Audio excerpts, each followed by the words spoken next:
saya terlalu berat Bapak, sehingga mungkin batasannya adalah bagaimana nanti kami akan mengusahakan memberikan luaran yang sesuai dengan peserta yang mengerjakan. Contohnya, kalau yang pertama dilakukan itu tiba-tiba menambahkan garam dan merica dan kocok rata, itu yang terjadi apa? Lah yang dikocok itu apa? Kan boleh-boleh saja. Tiba-tiba ada mangkok, Mama saya mau masak telur, ngapain dulu? Saya mau masukkan garam dan merica. Ya nggak apa-apa, nggak haram juga, nggak ada. Cuma saja konsekuensinya harus tahu mereka itu kalau masukkan garam itu yang terjadi apa. Nah itu yang sebetulnya ingin kita pupuk. Hanya saja di bahasan Siti yang sudah kami sajikan ini cara mengkoreksinya masih terbatas. Bisa Bapak Ibu lihat di sini kalau dicek urutan itu cek urutannya hanya ada belum tepat. Padahal kalau urutan itu kan tidak ada salah benar ya. Makanya istilah di bawah yang belum tepat ini, lupa yang saya klik laptop saya.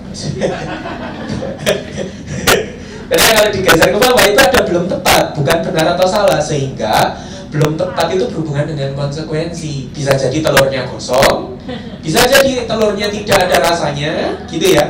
Hanya saja memang narasinya belum lengkap. Jadi saran Pak Edi tadi akan kami gunakan untuk melengkapi pengecekan urutan dan beberapa hal yang berhubungan dengan pengecekan jawaban ya. Selain dari algoritma juga banyak kok yang berhubungan dengan urutan. Itu kan memang nggak ada standarnya. Ya apalagi yang bikin sandwich itu, saya tidak bisa mengatakan bahwa anak dari Oku Selatan tahu cara membuat sandwich. Mereka ngerti sandwich, tapi bisa jadi anak dari Oku Selatan membuat sandwichnya beda dengan orang dari Palembang. Orang Palembang sandwich yang di tengah bukan daging tapi pempek. Itu beda, gitu ya Pak. Tapi terima kasih ya Pak sarannya. Mungkin kami akan approach-nya bukan menggunakan AI karena servernya berat.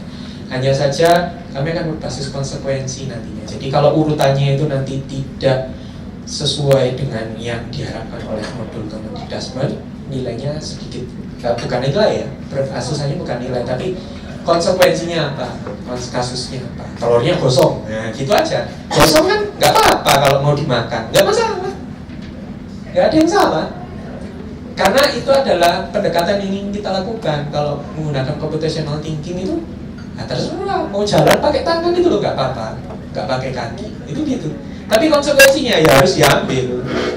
Kalau mau jalan, ayo aku mau jalan nggak pakai kaki, nah itu nggak apa-apa. Di undang-undang dasar nggak diatur harus jalan pakai kaki itu nggak apa-apa gitu ya. Nah kebanyakan anak-anak itu sukanya nanya ini gitu ya sekarang, kritis sekali pertanyaan, absurd kan? Udah nggak kritis ya Pak, ranahnya ke absurd. Tapi itu saya rasa adalah sifat yang perlu ada pada anak. Itu kalau jadi anak kecil ya baiknya gitu ya, biar sehat. Gimana Pak? Gimana Alfa ya? Itu terima kasih Pak Edi. Mungkin kami akan sesuaikan dari jawaban yang akan kami sajikan.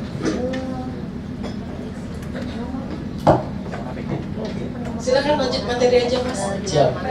Baik Bapak Ibu, kita lanjutkan. Ya sudah, tadi sudah paham pola dari computational thinkingnya dalam bentuk games ya, yang terdiri dari dekomposisi ya, pattern, kemudian abstraksi ya, dan algoritma. Itu sudah itu adalah bagian dasar ya, untuk melatih cara berpikirnya. Jadi bagaimana nanti bisa menuangkan ke dalam bentuk program. Nah, sekarang ya kita akan coba Bapak dan Ibu masuk ke dalam pemrogramannya, gitu ya. Jadi kita masuk nih ke dalam materi pemrograman dasar Python. Mungkin Bapak dan Ibu ya, bagi yang sudah memahami ya, sharing ya, sekali lagi ya, kami bukan ngajarin Bapak dan Ibu, tapi di sini sharing ya. Nah, Bapak dan Ibu, pada dasarnya pemrograman Python ini bisa dilakukan dua kategori ya, bisa dengan kondisi internet aktif dan bisa juga dalam kondisi internet mati, gitu ya.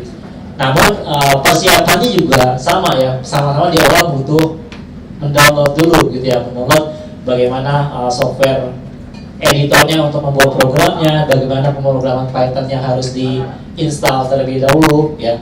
Nah makanya kami minta pastikan kalau memang kondisi internetnya lancar, kita akan menggunakan full internet untuk di materi pemrograman dasarnya. Kenapa? Supaya tidak perlu melakukan instalasi software-software yang dibutuhkan.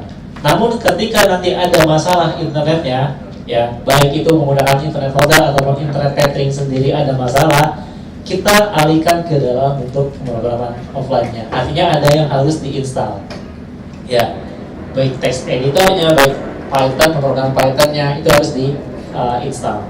Nah, untuk saat ini silakan kita akan coba full internet terlebih dahulu ya. Kita coba apakah memungkinkan serentak nih. Kalau tadi sudah menggunakan internet untuk bermain gamesnya tidak ada masalah. Mudah-mudahan dengan masuk ke pemrograman Python-nya tidak ada masalah juga gitu ya.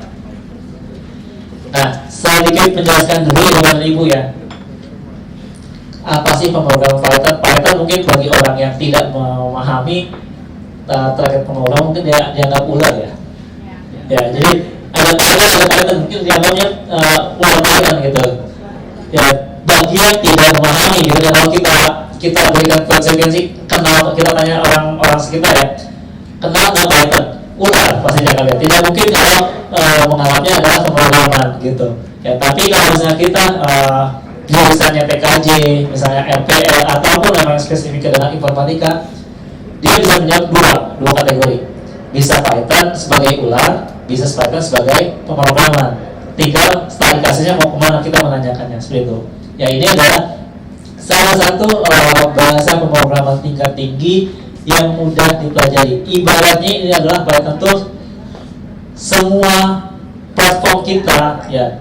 Perangkat kita yang digunakan bahasa dasarnya adalah menggunakan Python ya, karena dia bisa berkomunikasi dengan mesin gitu ya. Python itu paling bahasa lama yang bisa digunakan untuk berkomunikasi dengan Python dalam mesin seperti itu ya.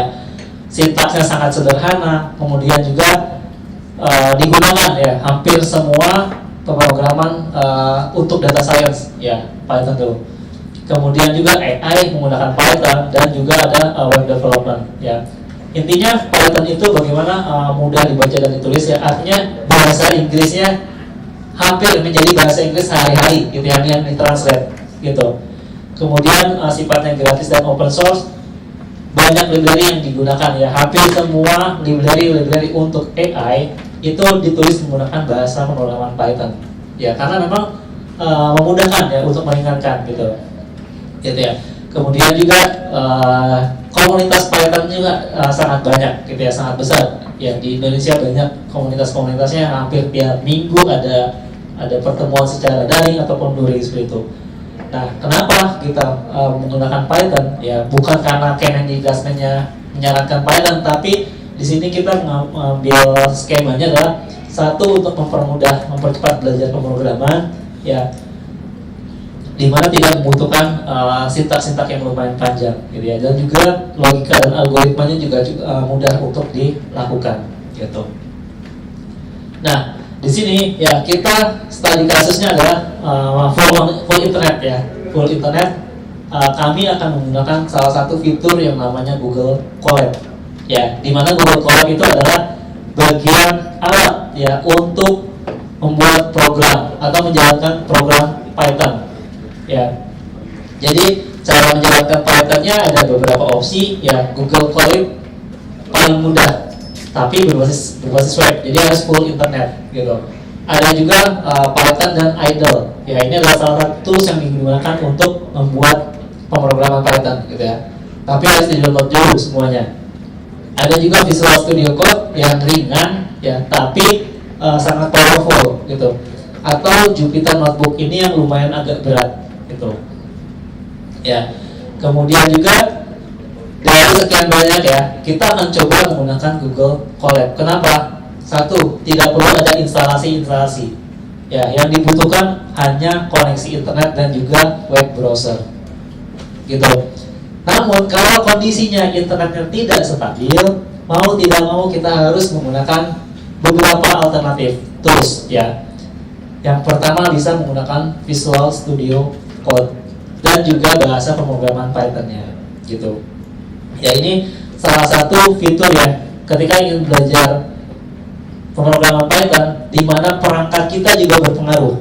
Kalau kondisi offline ya, misalnya di sekolah memang belum mumpuni untuk spek yang terlalu tinggi ya, artinya selama internet lancar dan bisa diakses untuk buka browser, kita bisa gunakan yang browser. Tapi kalau misalnya tidak sama sekali ada internet, ya Bapak dan Ibu harus menyediakan resource-nya dulu, gitu ya, mendownload software-nya dulu, baru diinstalkan satu persatu ke laptopnya murid, seperti itu. Ya, ini salah satu skema ya. Jadi kalau nanti sampai dengan sore nanti internet lancar, berarti kita full menggunakan internet. Tapi kalau misalnya tidak, tiba-tiba ada masalah dengan internet, kita gunakan yang versi offline-nya. Ya, itu ya Bapak Ibu ya. Nah, di sini kalau kita berbicara pemrograman Python, ya pemrograman Python memiliki struktur, gitu yang mungkin bisa dipahami, gitu ya, di mana Python berjalan dari atas ke bawah. Ya, apa yang Bapak dan Ibu buat sintaknya itu akan berjalan dari posisi yang paling atas, baru ke bawah. Setelah habis dia akan kembali lagi ke paling atas. Ya, secara strukturnya seperti itu. Aturan dasarnya, ya Python tidak memiliki tanda seperti semikolon. Semikolon itu tanda titik koma. Ya, kalau kami menyebutnya di dalam pemrograman adalah semikolon, seperti di bahasa Java ataupun di bahasa C. Ya, tanda titik koma itu bahasa teknisnya adalah semikolon, gitu ya. Kemudian menggunakan identitas spasi ya untuk blok code di sini. Setiap ampun ada spasinya dan case sensitif. Ya, semua bahasa pemrograman hampir rata-rata case sensitif. Artinya huruf besar, huruf kecil itu sangat berpengaruh dan beda arti. Ya, ketika kita menuliskan satu karakter dengan huruf besar di awal, yang kedua huruf karakternya dengan huruf kecil itu beda arti. Ya, walaupun sama-sama misalnya huruf K, huruf I besar dan I kecil itu memiliki beda arti. Nah, ini di dalam struktur program Python. Ya, hampir semua pemrograman pasti punya case yang case sensitif, gitu. Seperti itu ya Bapak Ibu untuk pemrograman Python. Jadi ini dasarnya yang akan kita gunakan sebelum nanti ke levelnya yang AI. Ini kita melatih dulu nih Bapak Ibu setelah bermain game bisa tidak menuangkan ke dalam bentuk programnya. Baik Bapak Ibu, kita langsung saja ya, mungkin bisa langsung mengakses ya ke full internet dulu, bisa akses ke Google Colab ya, silahkan ya. Jadi kita akan coba nih masuk ke dalam Google Colab dari laptop saja Bapak Ibu. Kalau nanti kalau di scan QR code-nya dari handphone terbuka Google Colab-nya ya, silahkan akses ke Google Colab ya, diketik saja Google Colab gitu ya.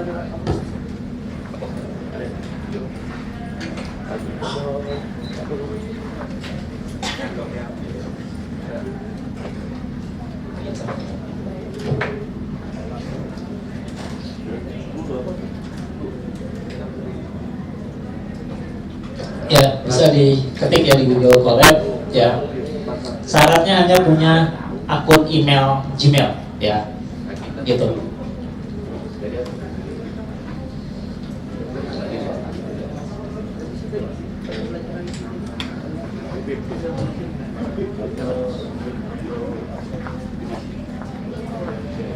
Ya, Google Colab atau colabresearch.com .google.com ya.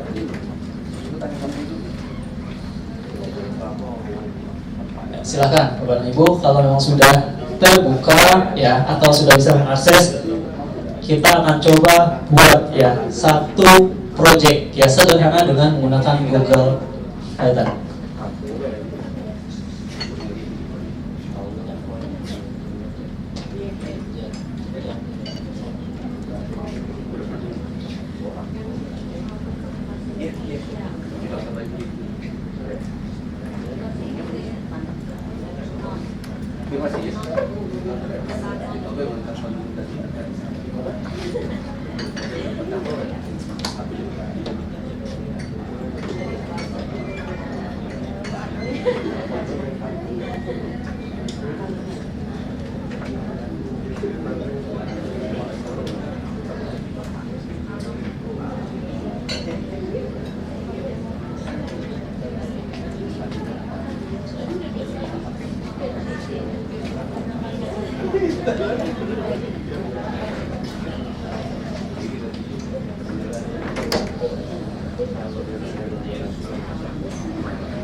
Ada yang bermasalah Bapak Ibu ketika mengakses Google Chrome?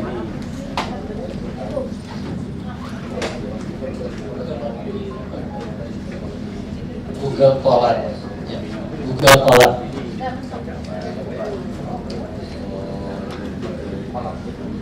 Nah, Google Colab. Ya.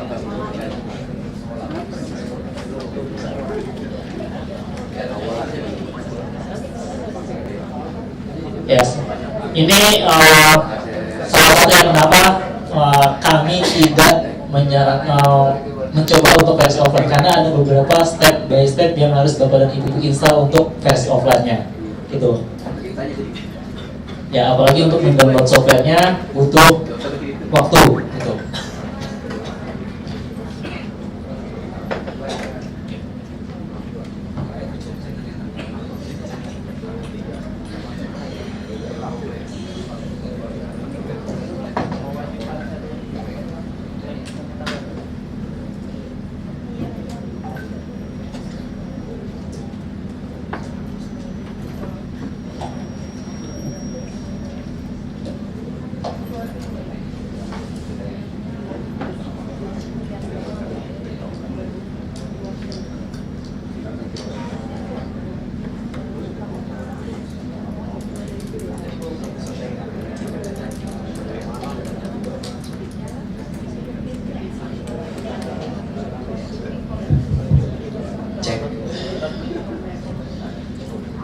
Cek. Assalamualaikum. Oh ya. Ya, ini pergantian pemain ya. Udah, Mas Andi udah sampai. Sudah, nanti lagi pergantian pemain ke Mas Andi.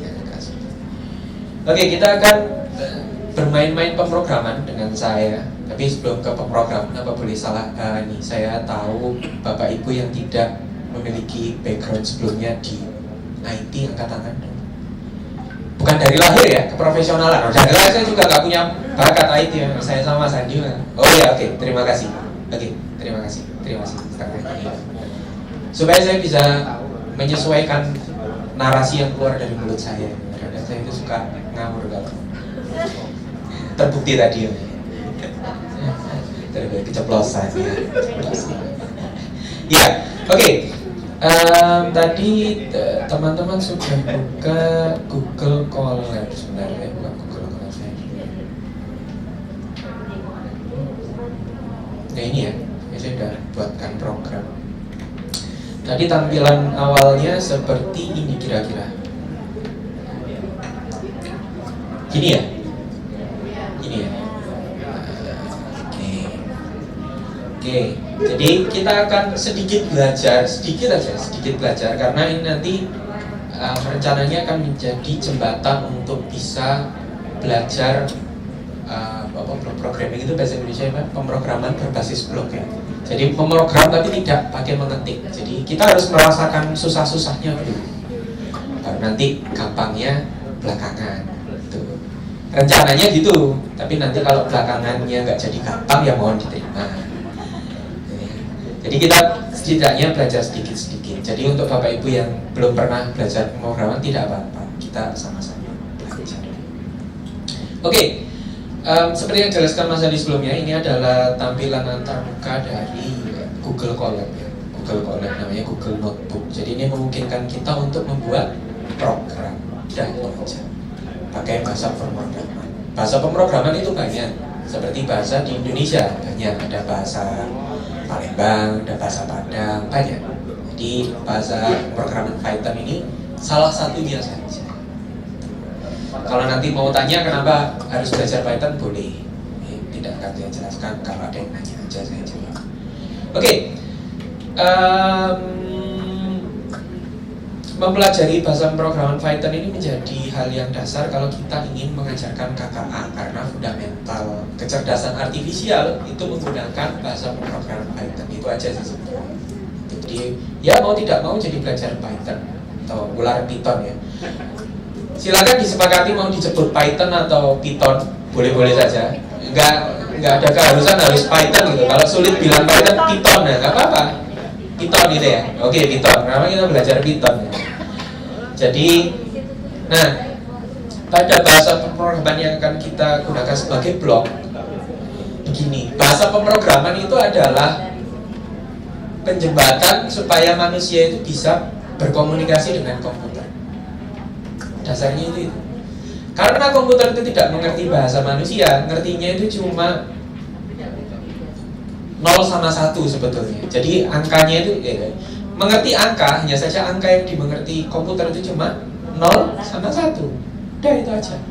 Jadi mau apapun yang Bapak Ibu ketikkan menggunakan Microsoft Word gitu ya, nyetel Netflix di laptop atau melakukan hal yang lain dan lain sebagainya, itu sebetulnya direspons oleh komputer atau laptop itu pakai 0 sama 1.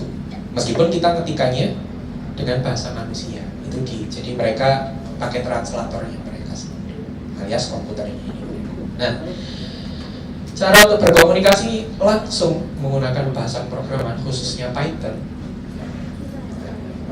secara tidak sengaja itu Pak Alan Turing itu penemu komputer itu tidak sengaja menemukan, bukan Alan Turing aja yang diciptakan algoritma dan komputer kan Pak Alan Turing namanya. Ya setelah Pak Alan Turing menciptakan komputer itu, para saintis itu menemukan bahwa cara manusia berpikir itu kok mirip sama komputer. Jadi kebetulan akademis, ya orang riset, nggak kebetulan nemu di tengah jalan, nggak juga. Jadi kebetulan aja mirip sama otak manusia bekerja. Jadi cara berkomunikasi dengan komputer yang efektif adalah komunikasi yang runut. Bagaimana komunikasi yang runut? Bikin telur tadi. Gitu. Jadi intinya itu aja. Gitu. Jadi itu semoga bisa menjadi penjembatan Bapak Ibu ketika ingin mengajarkan KKA juga. Pun kalau tidak menggunakan kalau tidak menggunakan komputer itu sebenarnya juga bisa mengajarkan computational thinking atau berpikir komputasional. Oke, kita kembali ke Python. Nah, dasar Python itu sebenarnya runut atau algoritmik ya. Jadi berurut begitu karena ada bahasa programmernya nggak urut gitu. Ya itu panjang ceritanya. Tapi intinya urut. Contohnya urut itu bagaimana? Contohnya urut seperti buat telur atau kita langsung pakai contoh di sini adalah memilah umur ya, mendeteksi usia. Ya, mendeteksi usia. Kalau di sini bukan mendeteksi ya, ini mendefinisikan atau mengerti usia. Mendeteksi juga boleh. Sehingga batasannya ada di sini. Kita membatasi mengetahui usia itu dari angka. Batasannya itu. Jadi nggak fisik, tidak menggunakan visual, tapi kita hanya mengetahui dari angka. Contohnya seperti itu. Kelihatan nggak ya? Ini. Age itu usia ya. Dikati usia juga boleh di sini. Usia 18. Jadi kalau ada orang usianya 18, kita memiliki dua pilihan. Jadi batasan kita cuma memiliki dua pilihan ya. Antara dia mau dibilang dewasa atau masih minoritas deh, masih minor. Cuma itu. Batasannya itu. Kita menentukan batasan kita sendiri di contoh coding ini. Jadi dalam hal ini, dalam pola berpikir, kita harus tahu batasannya. Usianya berapa? 18. Lalu kalau 18 kalau mau dibilang dewasa itu harus di atas atau kurang dari 18. Dalam hukum sosial di atas 18 ya. Kesepakatan kita di atas 18 itu dewasa, gitu ya. Ini saya bahas seperti ini dulu. Nanti kita lakukan bersama-sama. Ini nggak perlu diketik. Lalu kalau selain di atas 18 itu berarti apakah bisa dikatakan anak-anak? Macam-macam ya. Pokoknya selain yang di atas 18 ya bisa. Kalau di atas 18 itu 18, 19, 20 sampai umur 50 lah. Itu kan dewasa lah, adult. Meskipun adultnya juga ada banyak. Ada yang adult, ada macam-macam, pokoknya macam-macam. Kategorinya banyak, ada yang adult, ada macam-macam.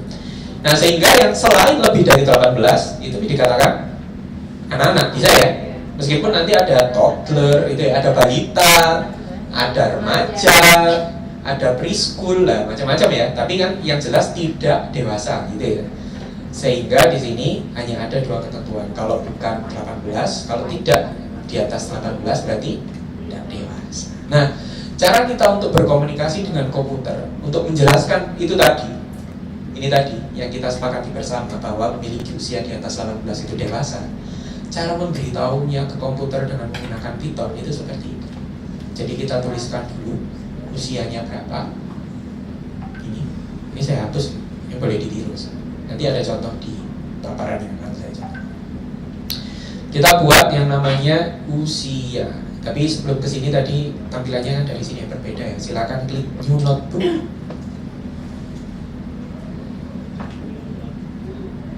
Ya, ini ada agak berproses sedikit sampai muncul tampilan seperti ini. Nah, ini kita lakukan bersama-sama ya. Tadi New Notebook sudah? Oke. Ya. Sudah?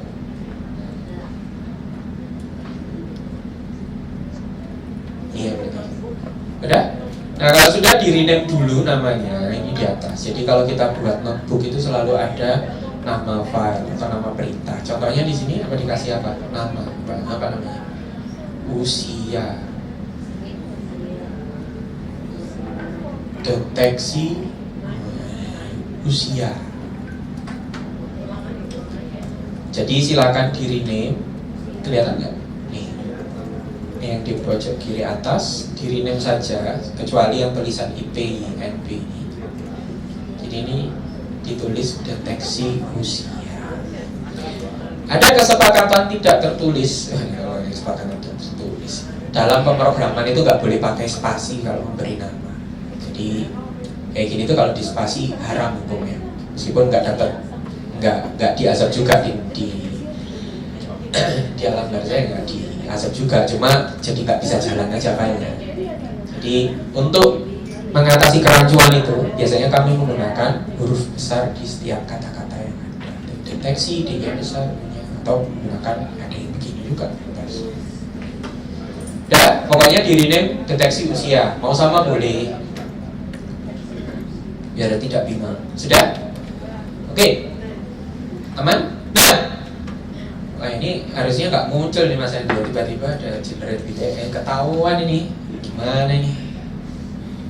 Jadi coding sekarang itu bisa pakai AI. Kalau anak magangnya Mas Andi kemarin tuh coding pakai AI, pas disuruh jelaskan bingung. Nah, mereka lupa kalau AI-nya itu juga bisa disuruh jelaskan deh, lucu banget. Tapi kita bisa coba AI-nya tapi nanti aja ya. Kita coba yang usia tadi. Nah ya deteksi usia gitu. Nah ada ya tadi kayak gini ya, kita nanti mau coba buat seperti ini ya. Nah untuk mengetikkan menggunakan bahasa programan itu ada yang namanya bulat lagi sintak itu kosakata. Pokoknya kalau kita bahasa Indonesia itu kan ada kosakata bahasa Indonesia. Ini bahasa pemrograman sendiri itu punya bahasa lagi. Jadi bulat lah pokoknya, jadi orang program. Namanya sintak, pokoknya begitu. Ada apa namanya? Ada kata-kata tersebut. Nah, ada kata-kata yang paling banyak digunakan dalam bahasa pemrograman untuk melihat apa gitu namanya luaran ya. Gini. Pernah lihat ini enggak? Tampilan hitam ini pernah? Bapak ibu yang bukan orang itu pernah lihat? Pernah, iya. Ya siapa tahu nggak pernah. Sekarang ya, pintar sekali. Mulai absurd Pak, ini Pak Edir. Gimana Pak Edir nanti? Saya lempar ke Pak Suhedir pertanyaan absurd. Nah, biasanya hal-hal yang bisa kita lakukan di sini itu kita anggap sebagai luaran dari bahasa pemrograman. Ini juga luaran dari bahasa pemrograman. Ini yang saya ketik di sini. Contohnya kayak gini ya. Di Kompes biasanya kita itu .com. Ini nggak usah dilakukan ya. Nah kayak gini nih, ini kan keluar sendiri ya, ngetik-ngetik sendiri kayak seperti ini toh. Ini komputernya aja saya suruh melakukan sesuatu, saya suruh kerja, ya betul, saya suruh kerja. Kerjanya tinggal kerjanya apa gitu. Nah, kalau kita ingin melakukan luaran kalau kita ingin memerintah komputer itu mengeluarkan atau mengumumkan pekerjaannya, ini kan mengumumkan pekerjaannya, jadi itu ngasih pengumuman ke saya. Caranya adalah dengan mengetik namanya print seperti ini, ya print. namanya print. Print, jadi menampilkan tulisan. Ya, ini kita anggap sebagai tulisan. Ini reply from, meskipun nggak bisa dibaca. Ya. Namanya tulisan. Jadi kalau mau menampilkan tulisan dalam bahasa manusia itu print seperti ini. Nah, penggunaan bahasa pemrograman yang perlu diketahui itu ada kurung buka dan kurung tutup. Makanya ini disiplin-disiplin yang saya rasa nggak perlu diingat oleh orang-orang yang tidak memiliki background IT. Nanti biar diurusi sama AI aja. Ya kebetulan ini, masa harus belajar ini? Kenapa Pak ada kurung buka, kurung tutup? Wah, satu semester ini. Nah, ya, kebetulan. Jadi ini cara pakainya gini aja. Jadi yang perlu diingat adalah print. Dah. Selain itu, selepas itu sudah otomatis biasa. Nah, cuma kita butuh nulis begini. Ada kurung buka dan kurung tutup. Lalu ada petik. Cara saya mengajarkan seperti ini supaya mengatasi kemungkinan kesalahan pengetikan. Yang perlu dilakukan adalah membuat lambangnya ini dulu, kurung buka, kurung tutup, lalu membuat petiknya dulu. Kalau sudah, baru dituliskan nama saya Aji. Tuh. Itu aja, pasdiran error. Tuh, nanti pasdiran error. Nanti harapannya yang keluar dari dari perintah yang saya berikan komputer adalah tulisan nama saya Aji loh ini. Nama saya Aji. Jadi komputernya mendeteksi bahwa dia harus mengeluarkan tulisan nama saya Aji. Padahal mereka ngomongnya 01001111 gitu. Ya gitulah ya. Tapi yang perlu diingat ada kosakata namanya print, itu untuk menampilkan tulisan. Udah itu aja. Silakan dicoba dulu, baru nanti kita ke usia. Gitu. Cara pakai AI-nya gimana? Nanti aja lah. Masih sederhana kok. Nanti kalau yang kompleks nanti pakai AI. Print apa tadi?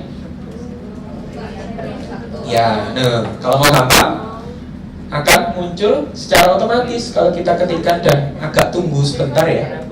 Lalu tinggal diklik nanti biasanya muncul. Kalau enggak ya ketik sendiri aja.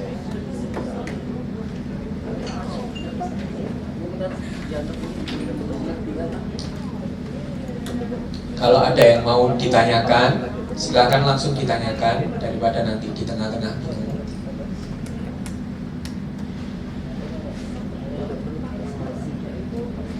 Oh tidak boleh Bu, haram. Haram. Kecuali spasinya di sini Bu. Kecuali nama saya ini ada spasi, boleh. Ini teksnya belum. Namanya teks. Pokoknya yang di dalam tanda petik itu baru boleh spasi. Di dalam tanda petik itu diapit ya maksudnya. Diapit 2 tanda petik itu baru boleh spasi. Kalau di luar itu ya dihindari lah. Ya Pak ini.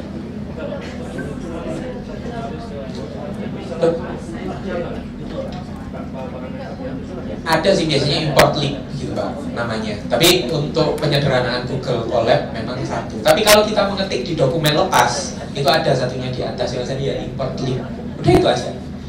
Nggak seperti HTML. Mungkin kalau Pak Andy ngerti HTML kan ada body ya itu ya panjang. PHP juga gitu ya strukturnya. Java itu nggak ada implementasi yang import kelas. Kalau Python ya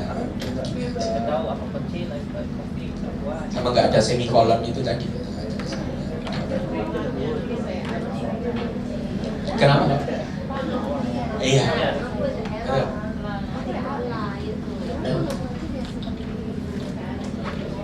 Sudah diketik emang. Kalau sudah diketik, ditekan tombol play yang ada sebelah kiri ini, ditekan. Nah, kalau sudah ditekan, kalau belum muncul, saya nggak bisa apa-apa.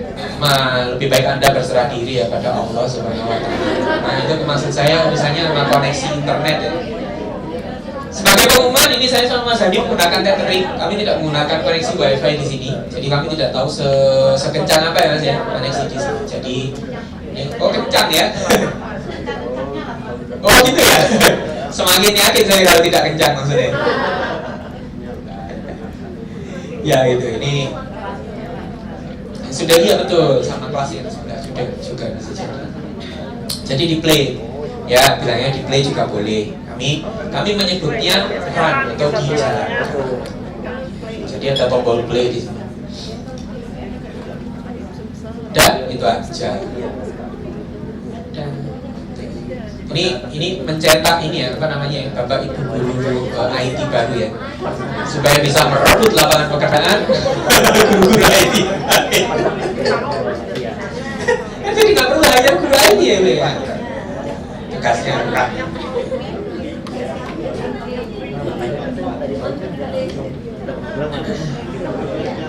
Sudah bisa,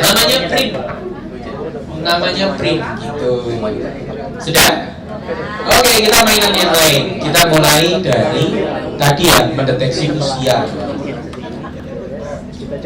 Ini masih dideteksi usia. Saya hapus yang print tadi boleh ya? Oke. Ya. Pada pendeteksi yang usia tadi itu sebetulnya banyak kosakata baru, termasuk usia sendiri. Di sini ada yang namanya usia. Ini bukan kosakata yang ada di komputer, kosakata buatan kita sendiri.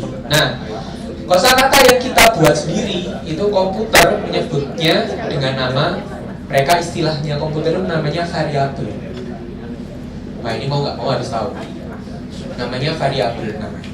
Jadi kosakata yang kita bikin sendiri. Bebas kosakatanya mau apa? Nggak harus usia. Kalau mau ditulis apa namanya, AL 456390856 ya boleh, nggak ada larangan. Cuma saya ini kan mengurangi stres saya, jadi saya tulis usia aja. Nah, itu adalah pembuatan kosakata dari manusia sendiri. Pokoknya kosakata dari manusia namanya variabel. Kalau nggak dari kita berarti namanya nggak variabel, udah gitu aja. Namanya sintaks gitu kan. Tulisannya itu gini kalau mau tahu. Sintaks. Ini sintaks namanya. Cuma dari komputer itu punya namanya sintaks. Tuh. Nah, sudah diketikkan variabel. Jadi setiap kita mengetikkan kosakata yang gini, cara tahu kosakata yang dipunya komputer sama tidak paling gampang adalah kalau menggunakan bahasa Indonesia, itu komputer nggak ngerti. Nah, itu kosakata kita udah. Kecuali kita pakainya bahasa Inggris, kalau gini kan agak ragu ya. Saya nggak tahu ini punya komputer atau enggak. Ya udah pakai bahasa Indonesia. Namanya variabel. Siap. Oke. Dalam kosakata yang kita buat itu memiliki nilai. Waduh, apa ini nilai? Bingung saya. Ya, namanya value karena istilahnya itu value. Namanya value. Jadi komputer itu tidak bisa dikasih tahu usia, itu nggak tahu.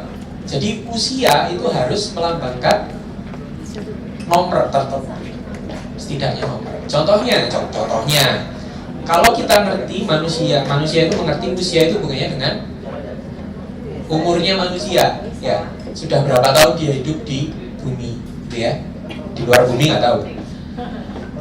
Ya siapa tahu di Saturnus bisa hidup. Usia, sehingga usia ini kita andaikan sebagai umur kita di bumi ya, 18 tadi angkatannya ya, Sweet 17 lah ya, udah gitu. Forever Sweet 17 ya. Nanti kita kasih satu lagi Forever Sweet 17. Usia 17 gitu ya. Gitu. Jadi usia ini harus ada nomornya. Apakah bisa selain nomor? Bisa. Bisa juga kita tulis seperti ini. Apa tadi? 17.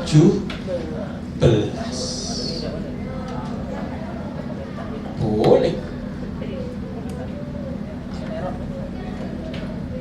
Bahasa Palembangnya 17 apa? Oh, sama ya?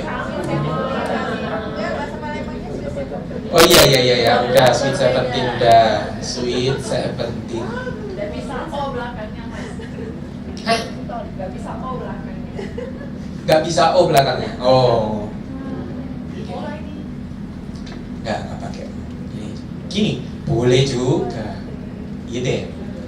Gini juga boleh. Apalagi? F321. Ini boleh nggak? Nggak boleh. Namanya float. Jadi yang saya ketikkan di sini tadi angka 17 dan tulisan seperti ini. Apa tadi? Sweet, ya Allah panjangnya. 17. Ini sama-sama diterima oleh komputer. Pertanyaannya, ya udah nggak usah gini kan rancu ya, kita bikin rancu. 17 ini nih tulisan ini, dan ini kira-kira menurut komputer sama atau beda? Kira-kira.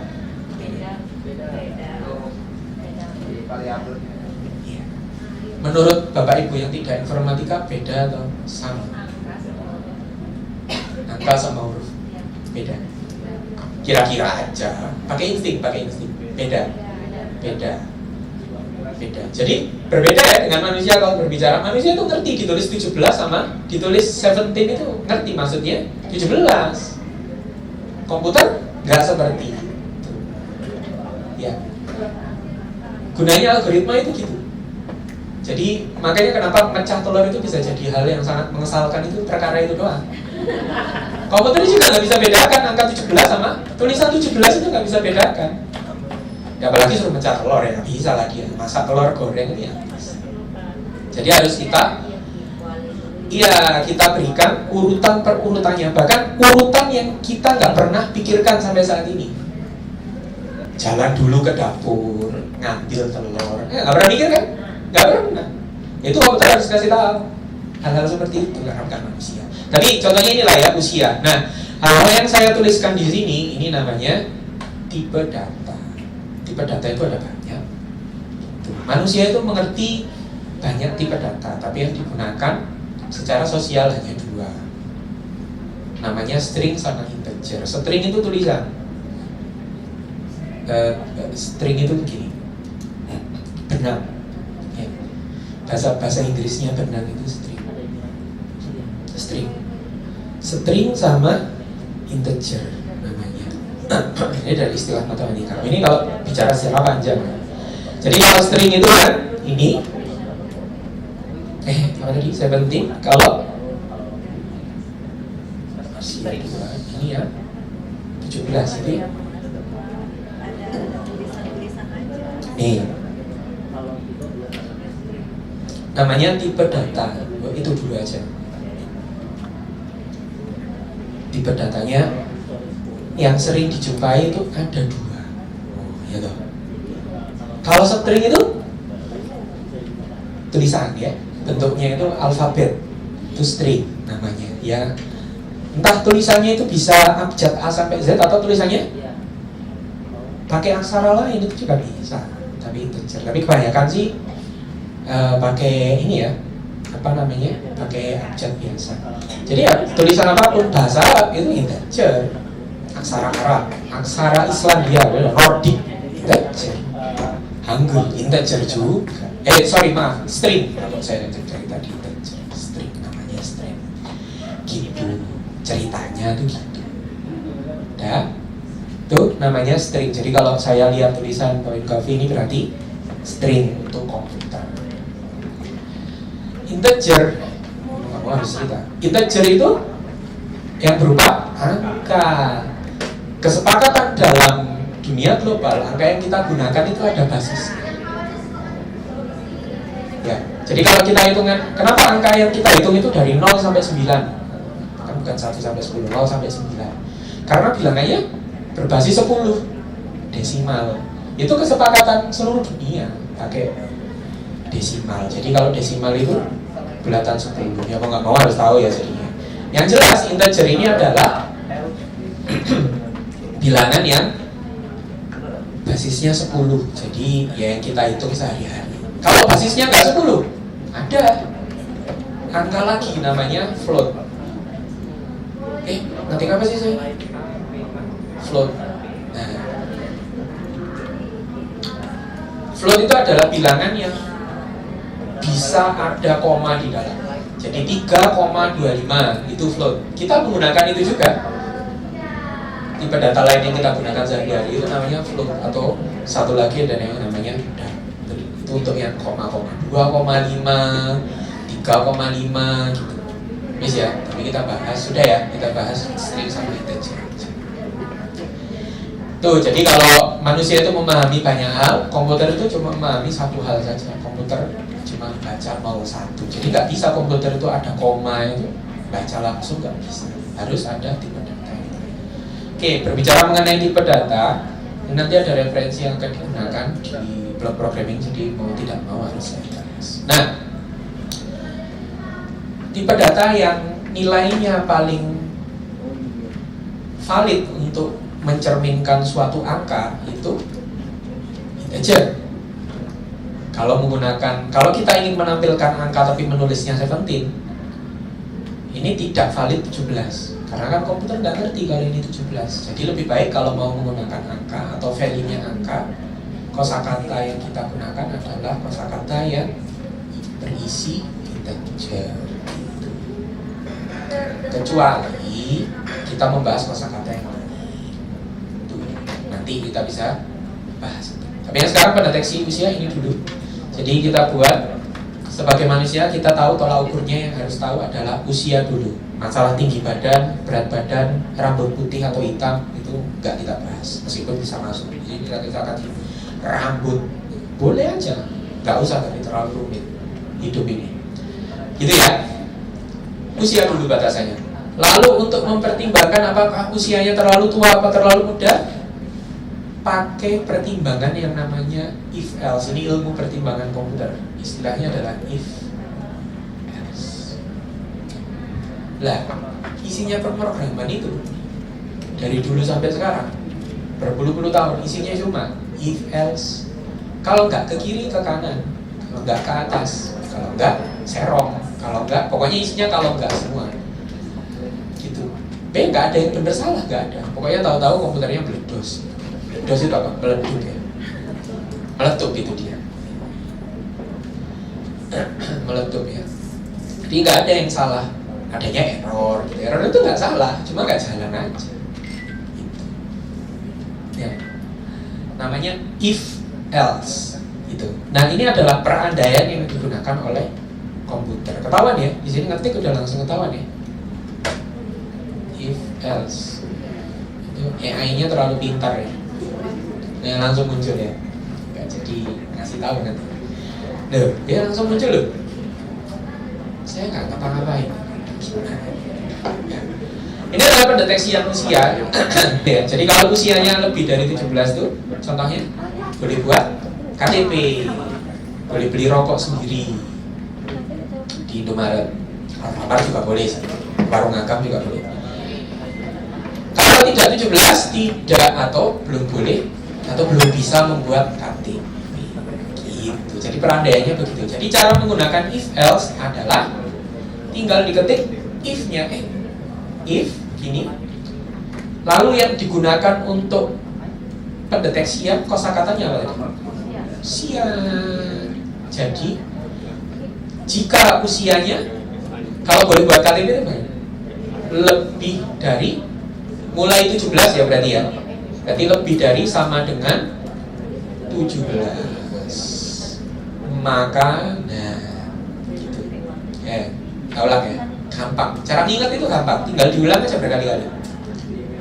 If usia, jika usia itu lebih dari sama dengan 17, maka jadi yang saya sebutkan barusan berulang-ulang itu namanya pseudocode. Nah, ya emang susah loh bilangnya ini loh, pseudocode. Betul kan ditanya bapak nggak percaya, pseudocode namanya. Namanya pseudocode. Dengarnya apa? Beda ya, emang lidah saya itu Jawa jadi ya gimana lagi. Jadi pseudocode adalah kode yang dibunyikan sama lidahnya manusia. Kalau mau mengingat-ingat secara sederhana, diingat-ingat pseudocode-nya. Jika usia itu lebih dari 17, maka, nah baris ini tuh bacanya begitu kalau di dunia manusia. Kalau di dunia komputer ketiknya cuma ini. Gitu. Maka apa? Kita nanti mencetak tulisan saja ya. Mencetak tulisan boleh membuat KTP begitu ya. If berarti yang dicetak adalah print. Okay. Enak ya langsung keluar ya. Enak banget. Bisa buat KTP gini. ya toh? Nah, keluar tohnya ya. Sulit ya. Tuh. Itu. Udah.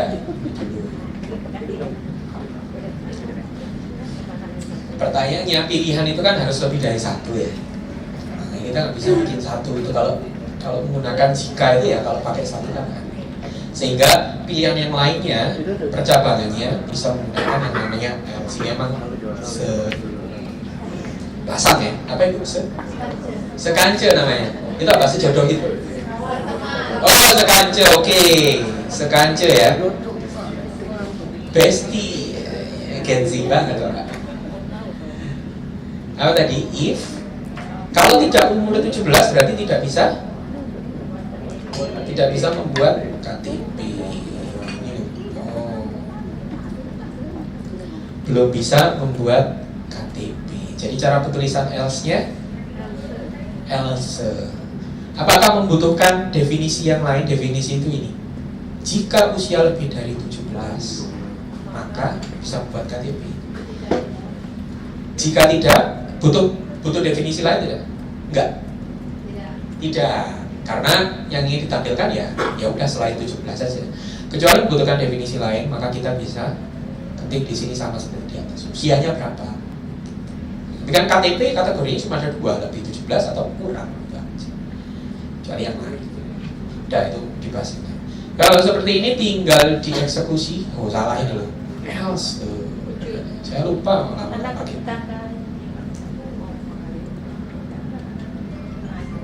Saya tuh lupa tanda ini loh, apa namanya, titik 2. Ada titik 2-nya. Gitu ceritanya. Cara bermainnya, bagaimana mengecek bahasa yang kita buat itu sudah sesuai atau belum? Dirubah usia aja. Gitu. Nah kalau 5 tahun harusnya kan tidak boleh ya membuat KTP ya. Kalau sampai usianya 5 tahun ini bisa membuat KTP berarti kodenya nggak efektif. Nggak salah, tapi nggak efektif aja. Kalau anak 5 tahun dapat KTP ngapain? Itu boleh naik motor maksud saya, boleh juga. Ya, coba ya. Belum bisa buat KTP. Jadi kalau di sini nih kita ganti jadi 5, terus boleh bikin KTP. Gini ya. Pertanyaan yang selanjutnya. Pertanyaan saya selanjutnya, kalau seperti ini nih, apakah bisa disebut sebagai hal yang benar? Benar dalam pemrograman. Dalam pengaplikasian kehidupan, ya tidak. Ya, jadi itu ada yang namanya sesat logika ya. Itu betulan, itu istilah betulan itu. Jadi namanya logic fallacy. Jadi kesalahan logika. Kesalahan logika itu bisa dijalankan. Kayak gini nih. Ini kesalahan logika namanya. Jadi ngapain tapi anak 5 tahun mau bikin KTP? Ada banyak contoh namanya logic fallacy ya. Ya kira-kira begitulah. Itu salah satu contoh beberapa hal yang sudah kita bahas mengenai tipe data. Tadi kita sudah tahu 2 tipe data setidaknya. String sama integer yang huruf sama angka. Lalu juga ada perandaian ya. Kita kembali ke sini. Nah, karena di sini ada contohnya dulu. Namanya variabel dan tipe data. Ini khususnya.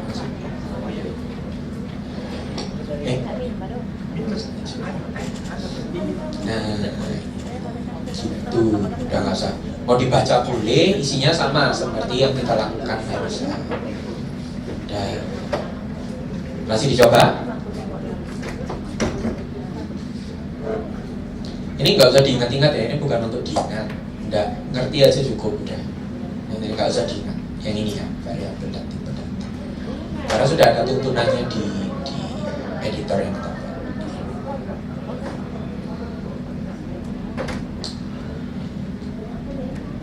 Sudah? Ini namanya tipe data. Lalu ada operator itu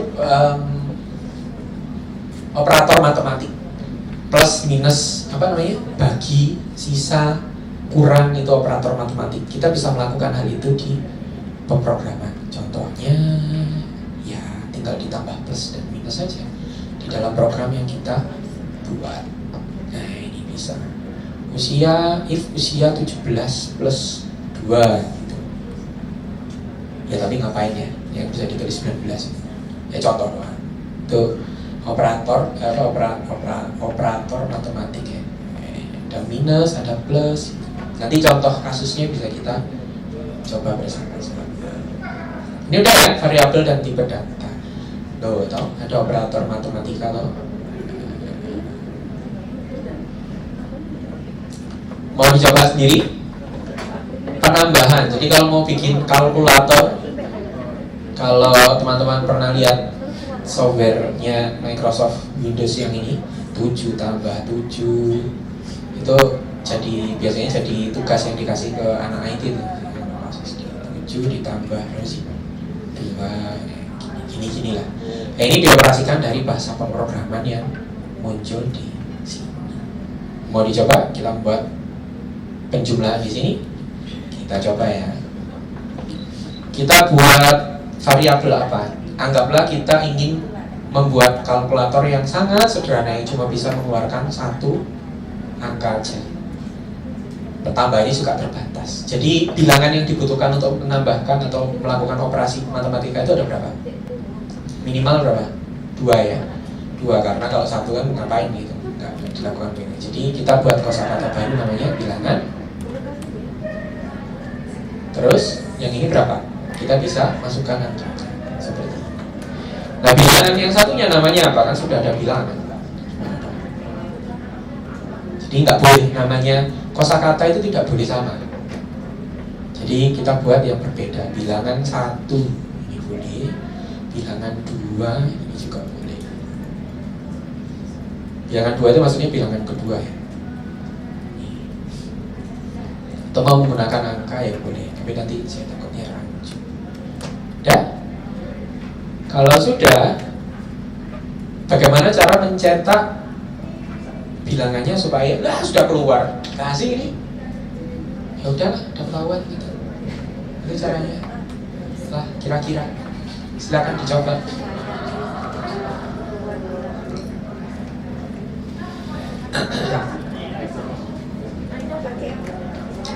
Ada yang ketinggalan ya? Maaf ya. Bilangan satunya boleh teman-teman isikan angka yang berbeda dengan saya ya boleh. Mau ngecek nih 1 5 tambah pakai 5 tambah 6 print.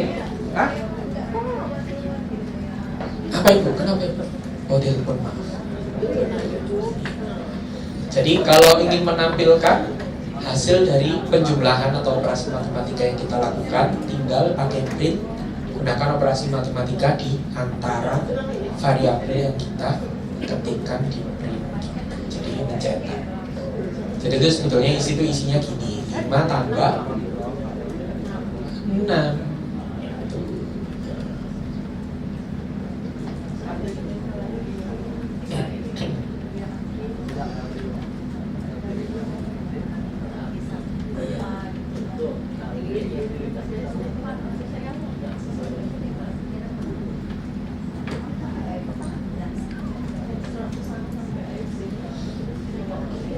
Kalau sudah silakan di run.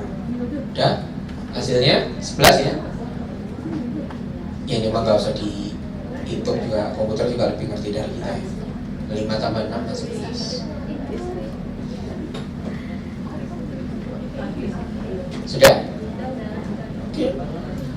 Apa jadinya kalau bilangan 1 ini saya tulis seperti ini 5. Yang ini berapa? 6 gitu ya? Bisa nggak kira-kira? Apa yang terjadi? Terjadilah. Ini apa yang terjadi? Kalau saya masukkan bilangan satunya menjadi tulisan nggak 11, hasilnya jadi 56, karena nggak ada spasinya lagi ya. Jadi kalau string itu dihitungnya ya string ya apa namanya hurufnya itu sendiri. Jadi bukan value yang kita persepsikan di dalam otak kita bahwa itu adalah angka 5, tidak. Yaitu tulisan aja yang digabung. Itu repot kan? Repot sekali. Tuh. Itu namanya operator matematika. Udah lah ya, nggak usah panjang kasihan. Yang lainnya ada. Nanti kita supaya bisa mainan yang lain. Ada operator matematika dan aritmatika. Udah.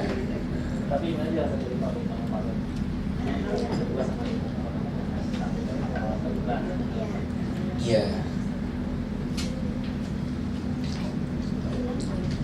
Sudah. Nih kita beranjak ke selanjutnya. Namanya masukan dari pengguna, input dari pengguna itu kayak gini. Nah ini, saya bisa ketik-ketik di sini. Ini bukan di Google Colab ya, ini comment prompt. Saya bisa ketik. Nah kalau kita bisa ketik dan kalau kita enter sama komputer diterjemahkan ke sesuatu, itu namanya masukan pengguna. Contoh masukan pengguna lain yang sering digunakan adalah waktu ngambil uang di ATM. Dan kita suka pencet-pencet tombol itu masukan pengguna. Banyak. Kalau kita menggunakan komputer yang kita pencet-pencet itu masukan pengguna. Tapi dalam hal yang sederhana di sini kita bisa ketik aja sebetulnya. Kalau tadi kita hanya menerima luaran, kita bisa ketik nanti di sini. Kita coba ya, namanya masukan pengguna. Masukan pengguna itu hanya perlu menggunakan kosakata atau sintak yang namanya input ini. Nggak bisa di zoom ya?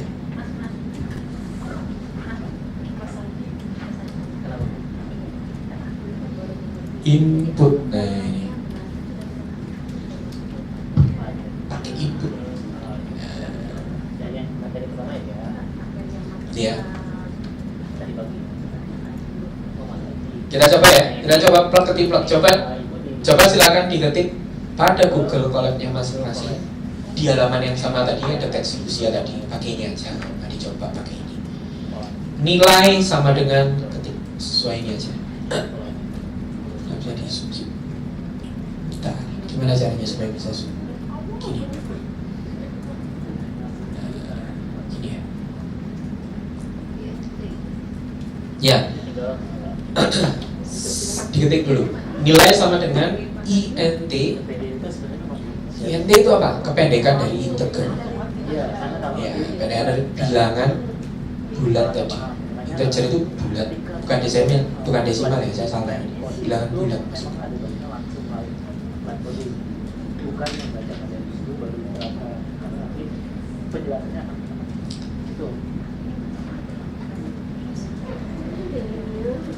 Dingin ibu ya?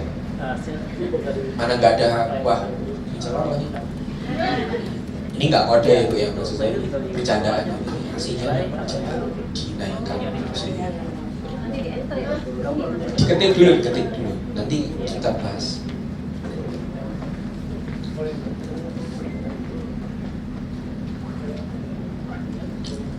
Kau ada spasi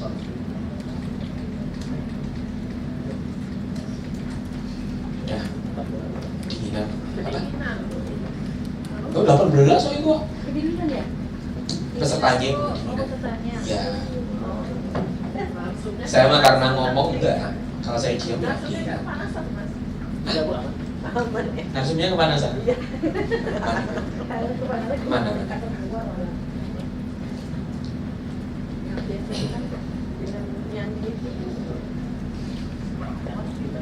tidak semua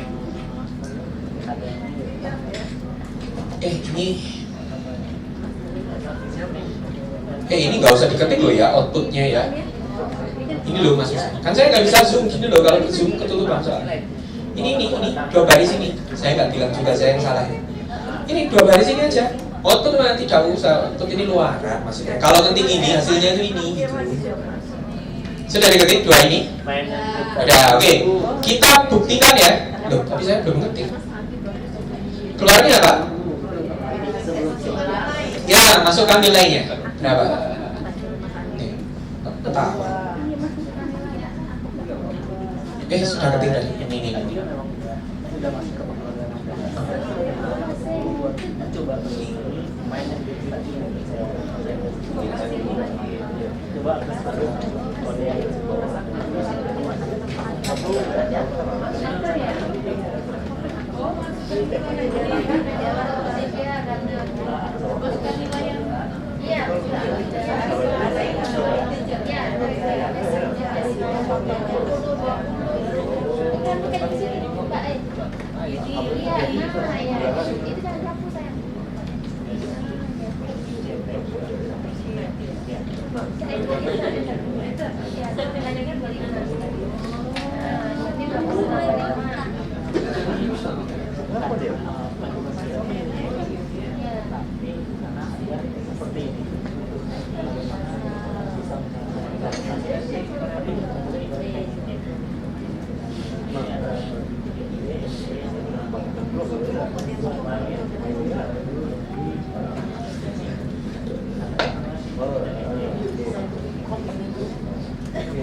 gini, jadi ketiknya betul nggak? Kalau di run enggak, salah dong. Mana ini salahnya? Oh iya,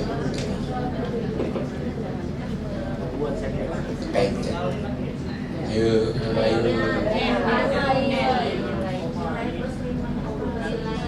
ayo, kenapa ayo?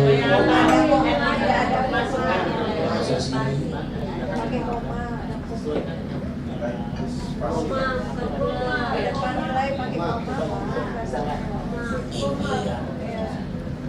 Masa sih? Oh iya. Udah tadi? Nah, tuh. Itu doang.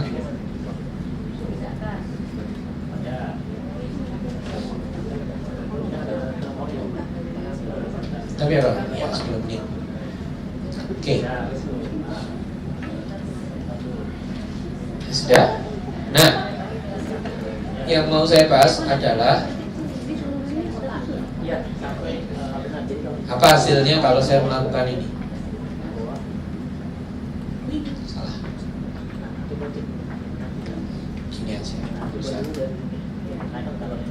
Apa bedanya?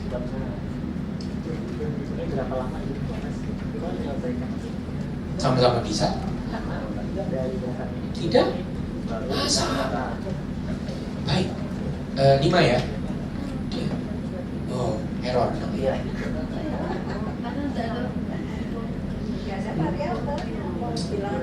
Oke, nggak ada variabel. Ada yang tahu alasannya kenapa? Di sini udah diberitahu sih sebenarnya. Cuma nggak, bukan bahasa manusia aja. Ini ada kayak only consented need. Ya, ya.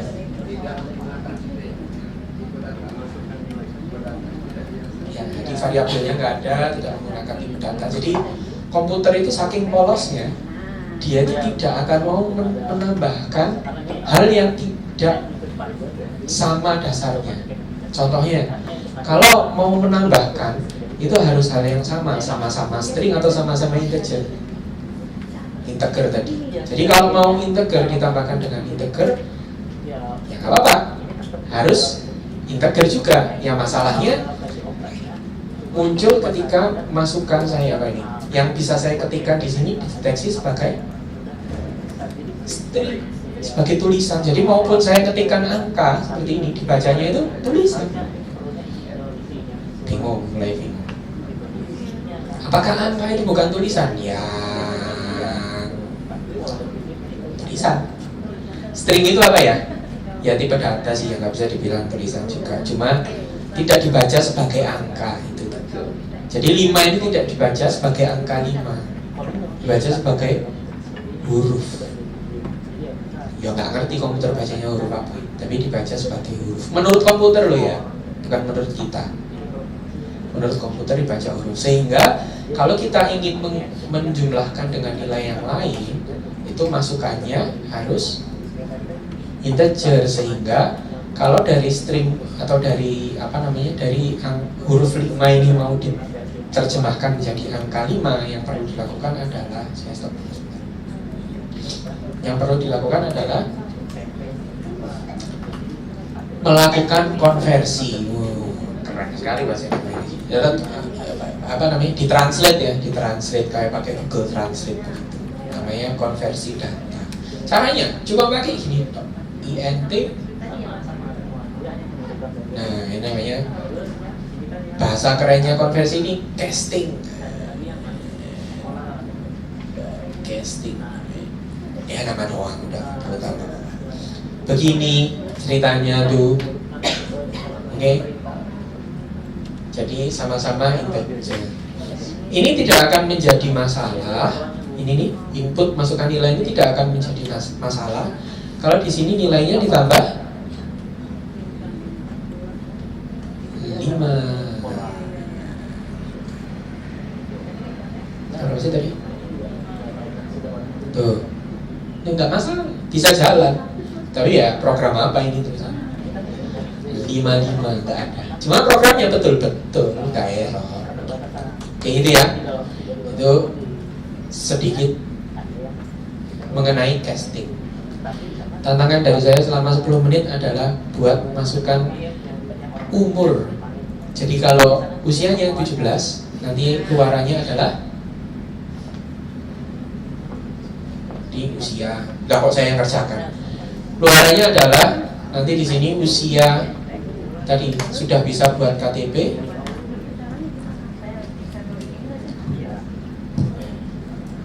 Atau sama belum bisa.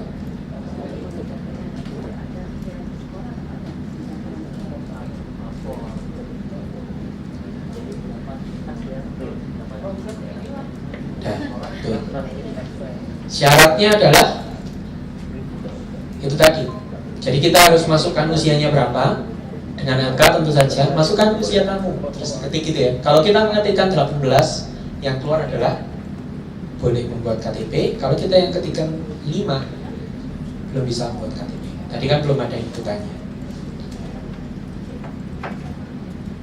10 menit Bapak-bapak, Ibu-ibu. 10 menit. Gak ada hadiahnya lagi.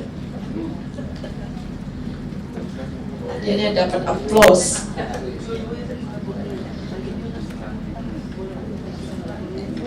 Coba aja. Silahkan. Tadi masih ada kan? Bisa dikontrol Z, bisa kontrol Z ini ya, bisa dikontrol Z. Sampai kembali yang tadi itu bisa. Oh, ini kan?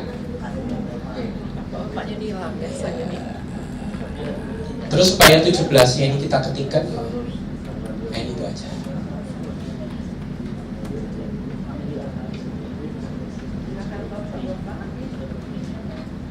Bisa?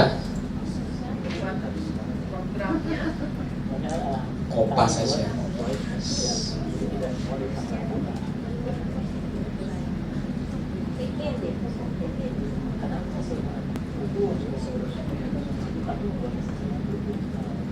Ada yang sudah selesai programnya? Udah gampang. 5 menit ya, Mas Haji ya? Ya, berapa menit lagi? 7 menit lagi.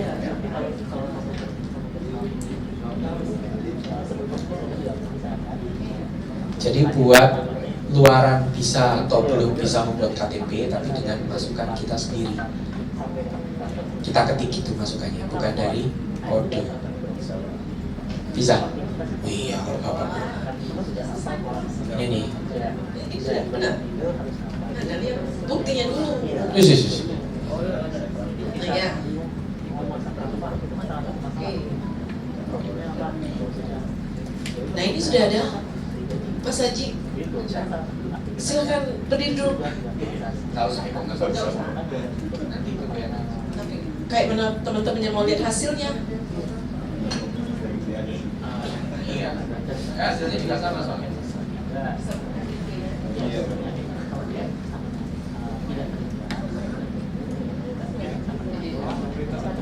Berarti dalam waktu 5 menit sudah selesai. Ibu-ibu, cak mana ibu-ibu? Sudah juga? Coba lihat.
Sudah Pak, coba lihat.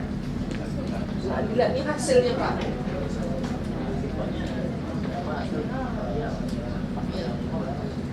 Coba masukkan 22 formnya Pak.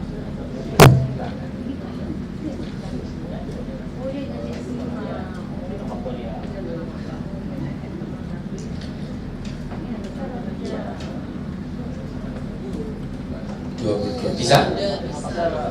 Nggak perlu dibahas?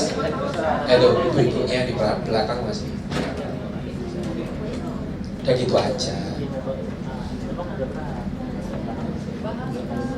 Bentar.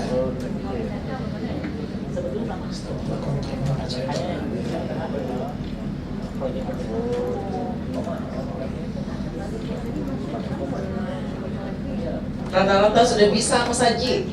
Memang jago. Iya. Gitu ya. Jadi namanya percabangan bridging namanya. Jika dananya jika ini maka tidak itu.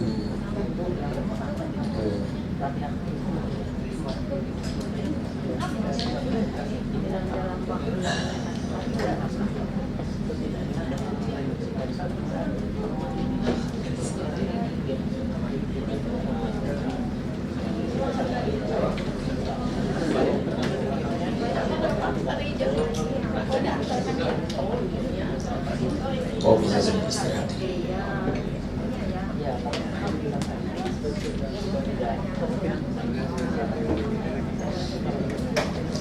Aman? Aman. Oke. Mas Haji. Oke lah ya, untuk mainan pertama aman ya. Nanti saya ada mainan yang lain. Ini kan buat ngecek aja. Gini, kira-kira seperti ini ya. Oh masih sama, mungkin sama. Yang beda mungkin kosakata variabelnya aja ya. Apa bedanya dengan yang tadi? Hanya berbeda pada input atau masukan saja. Kalau tadi kita mengetiknya manual atau mengganti usianya itu manual, ya. Ini kita tidak perlu gonta-ganti, tinggal di run aja sebutkan usianya berapa, itu aja. Lebih dinamis, istilahnya itu lebih dinamis. Jadi kalau mau buat program itu nggak ribet-ribet harus mengganti masukannya berapa. Yang perlu diganti hanya batas usianya. Kalau batas usianya salah, gitu ya. Atau sudah. Oke, pembahasannya ya sebenarnya gabungan saja. Gabungan dari yang tadi, jadi menggabungkan masukan, tidak ada yang berbeda. Cara untuk penggunaan sintaks nggak ada yang berbeda. Jadi apabila usia yang dimasukkan itu lebih dari 17 ya sama. Hanya saja kalau yang di awal tadi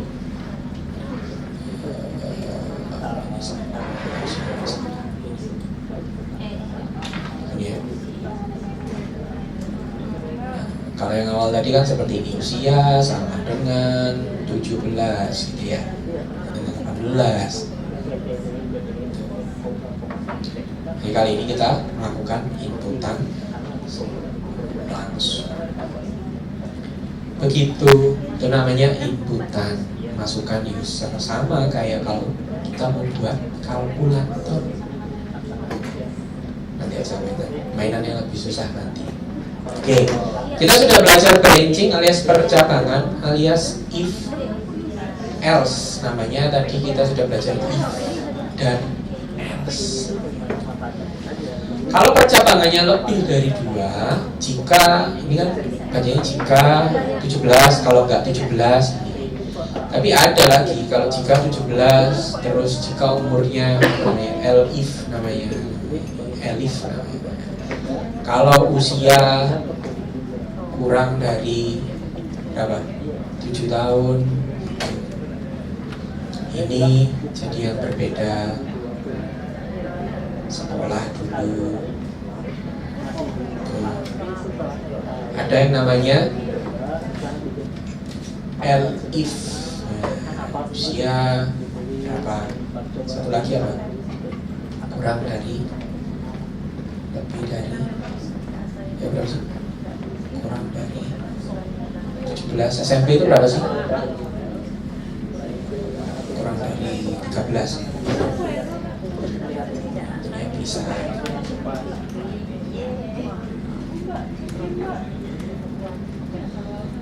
Gini ya, print apa?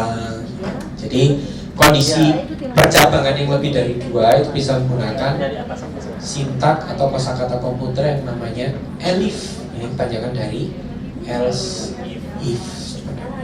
Ya gitulah. Nih, saya kasih spoiler sedikit doang. Dah. Kita akan masuk pada loh kan percabangan ini loh. Ini kan sudah tuh tadi dong. Mau dibaca silakan. Namanya struktur percabangan. Jadi kita tadi sudah mengetahui bahwa branching ini ada berapa skenario. Kalau skenarionya hanya hanya kondisinya itu iya atau tidak, kondisinya 2 pakai if else. Kalau kondisinya lebih dari 2 itu iya, tidak, itu ya pakai yang kedua ini if, elif sama else. Ini ada contoh pembuatan nilai ya.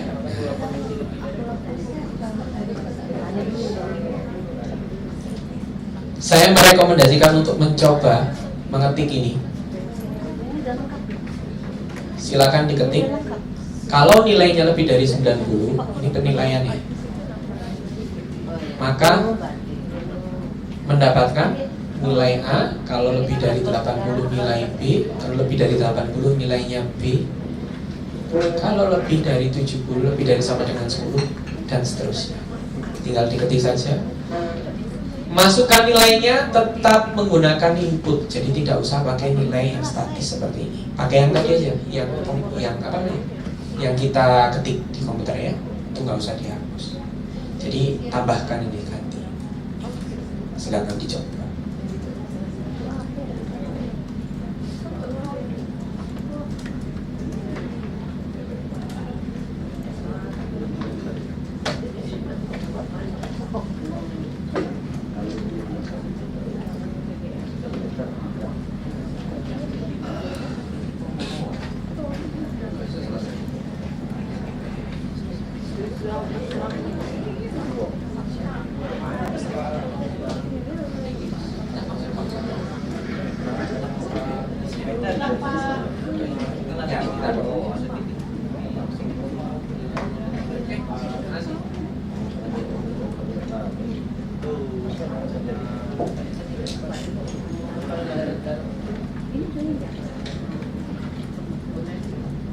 Ya, tantangannya bikin zodiak.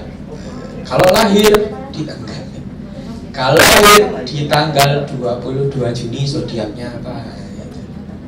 Dan pakai ya, zodiaknya Cancer. Kamu tidak cocok dengan air. Ya, nggak bisa dekat-dekat sungai Musi, itu nggak boleh.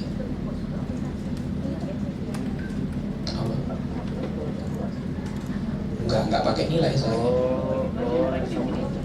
Kelihatan nggak ya?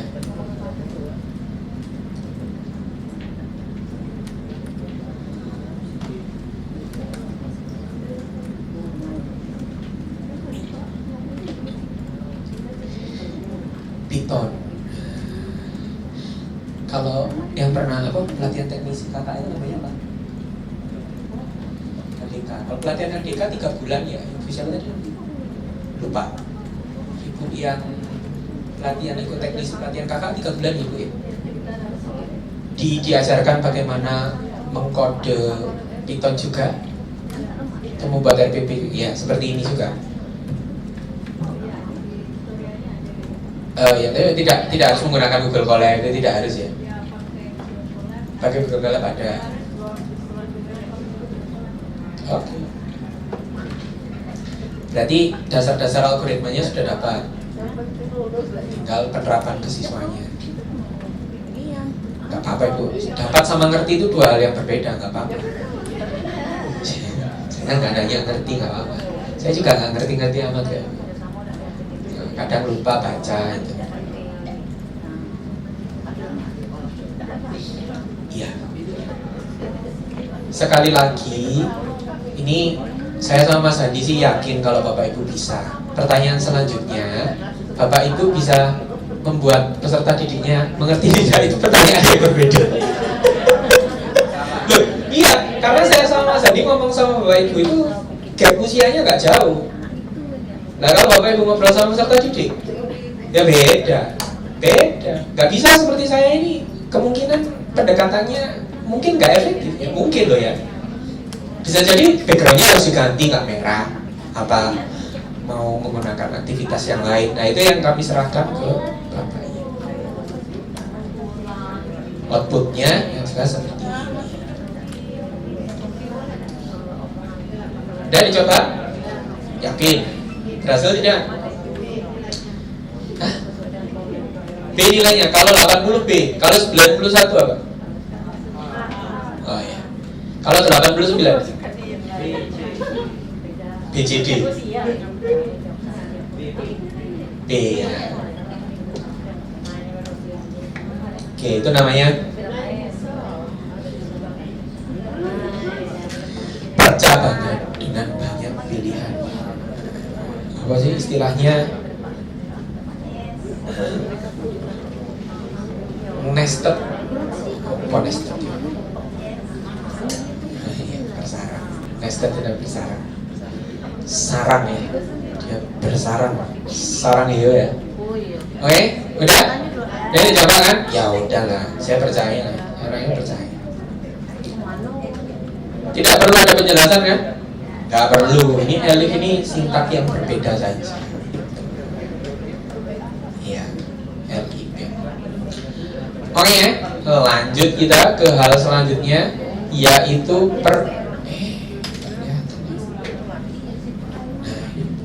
namanya adalah perulangan. Namanya perulangan. Bahasa Inggrisnya adalah looping. Perulangan ini seperti namanya, ini adalah kosakata komputer alias sintak yang digunakan untuk bisa mengulang-ulang hal yang sama atau nilai yang sama. Nggak kelihatan Bu? Nanti saya zoom. Ya, jadi perulangan itu bisa menggunakan sintak dengan nama for, dia, atau while. Kata-katanya namanya atau sintaknya namanya while. Cara pakainya berbeda, hasilnya sama aja. Jadi tergantung cara mau pilih yang mana. Biasanya kalau menggunakan for itu untuk perulangan yang kita nggak ngerti mau sampai berapa diulang. Contohnya orang yang masuk ke ATM itu kan ada perulangan pasti situ. Oh ternyata saya kurang ambil duit diulang. Nah, itu kan nggak ngerti mau ngulang berapa kali, itu pakai for. Kalau while itu sudah tahu ngulangnya berapa kali. Itu kalau katanya orang pemrograman itu udah itu aja. Mau dipakai yang manapun boleh, mau memenuhi kriteria itu atau tidak nggak apa-apa, nggak usah terlalu dipikirkan. Nah, cara menggunakannya seperti ini. Nah, kalau saya ingin mencetak angka 1 sampai 5 tanpa harus ngetik satu persatu seperti mana ketikan saya seperti saya hapus dulu ya. print satu. Print ya. Mbak. Nih ya. Kalau ke print 5 itu bisa ya. Print 5, print 3 gitu kan, mencetak setiap angka. Di sebetulnya pengandaian aja biar nggak lama. Jadi mencetak sesuatu. Itu kan kalau 3 itu sebentar. Kalau mencetaknya harus 1000 itu kan PR. Meskipun bisa copy paste ya nggak apa-apa. Nah, untuk bisa meminimalisir nyetak dalam waktu yang sekaligus atau ya dalam satu waktu itu kita bisa menggunakan yang namanya perulangan namanya. Caranya ya kayak gini aja ini. Silakan diketik. Mulai dari for i in range 5. I ini sekali lagi adalah variabel, jadi boleh diketikkan. Usia juga boleh. Atau umur atau hal yang lain. Ya. For i ya ketik lagi in range 5 print ya. Boleh diketik di lembar yang sama atau menggunakan lembar baru yang berbeda. Contohnya kita berbicara pada Google Colab yang kita lakukan sekarang. Kalau ingin membuat file yang sama, tinggal new notebook in Drive. Nanti tinggal diberi nama. Iya, lama ternyata bukan.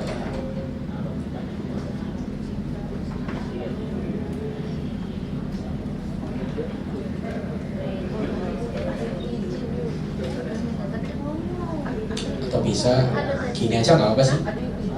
Gini aja nggak usah. Ini namanya deteksi usia ya. Nggak apa. Di sini bisa new ini plus kode. Jadi kalau tidak ingin kodenya tadi dihapus, plus kode aja. Tadi nggak perlu dihapus. Kalau saya sih rasanya hapus. Ini Bapak Ibu.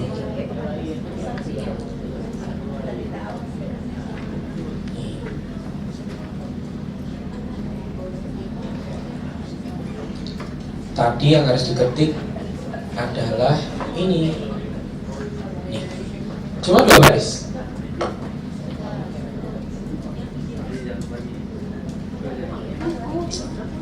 Gini. Cuma 2 baris tapi outputnya bisa atau luarannya bisa sampai lebih dari 100. Jadi 1000 ya Mas. Tapi dalam contoh ini 5. For i in range 5. Maksudnya ini adalah mau mengulang sebanyak 5 kali. Cukupnya itu. Nggak ada titik koma itu. Titik 2 aja. Sudah bisa? Oke, itulah. For i, nah saya ketik sini ya. For i in range 5.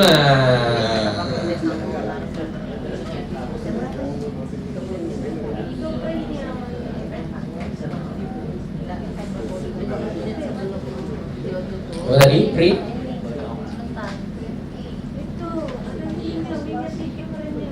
apa belajar kita mau 1, 2, 3 kita bahas ya sebenarnya gini. Begini tidak hasilnya? Gini hasilnya. Nah. Oke. Itu ceritanya. Sudoku tadi sudah dibahas, ingin mengulang sebanyak 5 kali sudah dibahas. Apakah 5 kali? 5 kali. Tapi apakah luaran ini sesuai dengan yang ada di kepala teman-teman? Tidak, pasti dari angka 1 kan mulainya. Iya. Komputer menghitungnya dari 1. Referensi ya, angka itu dimasukkan ke tahu memori nggak sih bentuknya? Memori itu tahu panjang gitu kan. Nah itu tempat untuk menyimpan angka-angka. Nah komputer itu ngitungnya dari 0. Karena integer itu mulainya dari 0. Makanya Pertamina itu mulainya dari 0. Gak ada dimulai dari 1 Pak. Ya gak ada. Mulai dari 0. Ya jadi ini adalah urutan pertama. Pertanyaan saya, bagaimana caranya mengubah urutan ini supaya mulainya di 1? Apa yang perlu dilakukan? Di mana kasih satunya? Saya bisa tambahkan ku aja Ibu. Meskipun medoknya tetap medok Jawa. Harap dimaklumi. Di mana mau ditambahkan?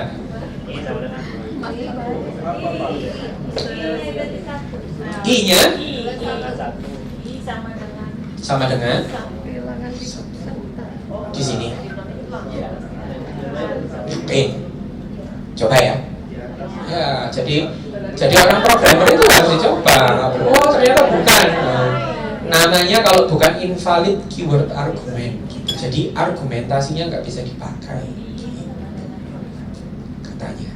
Apa? Berarti ini udah bukan tadi. Apalagi? Ada tawaran? Sesudah angka 5 kenapa? Sini? Di mana? Oh, oke. Ini sini? 1, begini. Oke.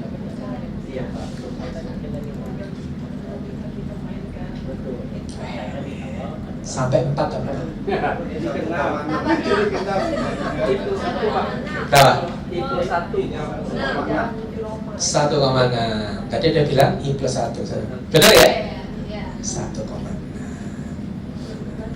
Atau tadi apa? I plus 1.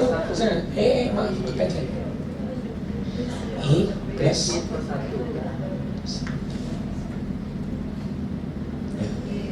Jadi cara untuk benar itu nggak pernah ada satu kalau jadi programmer itu.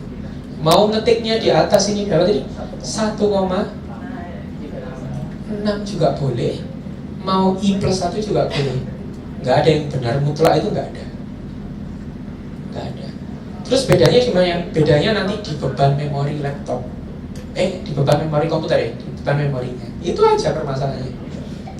Dan itu nggak jadi masalah kalau hitungannya kecil. Jadi mau jawaban bagaimanapun kalau programnya jalan itu benar, nggak masalah, jawaban ada banyak. Itu ya. Mau pakai yang mana? Manapun boleh ya. 1,6 boleh, pakai I plus 5 boleh. I plus 5, I plus 1 boleh. Cuma konsekuensinya, kita belajar konsekuensi. Kalau pakai 1,6 I-nya tidak perlu di plus, dan juga batasnya ini harus diperlebar. Batas akhirnya bukan 5 tapi 5. Gitu. Kalau mau pakai I plus sama dengan I plus 1 berarti ini harus 5. Itu aja. Namanya perulangan. Oke deh. Oke kan?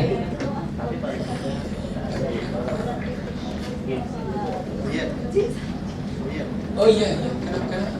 Oh nggak jadi. Oh iya. Gitu. Oke, dari sini saya rasa teman-teman sudah paham prinsip dasar menjadi seorang programmer adalah menjadi pemalas. Nah ya betulan ini. Jadi yang bisa diapresiasi dari seorang programmer itu semakin pendek baris kodenya, semakin bagus. Berarti semakin malas programmer punya kemungkinan untuk modalnya itu. Makanya programmer itu jarang mandi, males soalnya. Itu bercanda aja saya juga jarang mandi sih. Nah itu jadi malas dalam artian sini adalah ini ya, banyaknya kode. Ini sebetulnya ya, kalau ditulis print 1, print 2, print 3, print 4, print 5, itu nggak salah. Terlalu rajin. Kalau ngeprintnya 1000 itu kan ya print 1, nggak salah, nggak ada yang salah. Itu juga benar. Selama outputnya yang diminta adalah tampilkan 1000 angka. Print 1, print 2 sampai 1000, boleh. Nggak masalah, nilainya tetap 100. Cuma nggak efektif aja. Nah itu. Dah, sekian ceritanya. Oke. Oh, mau coba pakai yang while? Jadi while ini coba dulu. Silakan dicoba while. Boleh ditambahkan satu kode di bawah ini kan for ya. Tambahkan satu kode untuk while. Oke. Yang perlu ditulis seperti ini. 25. Iya betul. 30. 1 tadi. Di situ ada operator aritmatika. Ya bukan operator operator aritmatika ini termasuk ke dalam perulangan juga sebetulnya.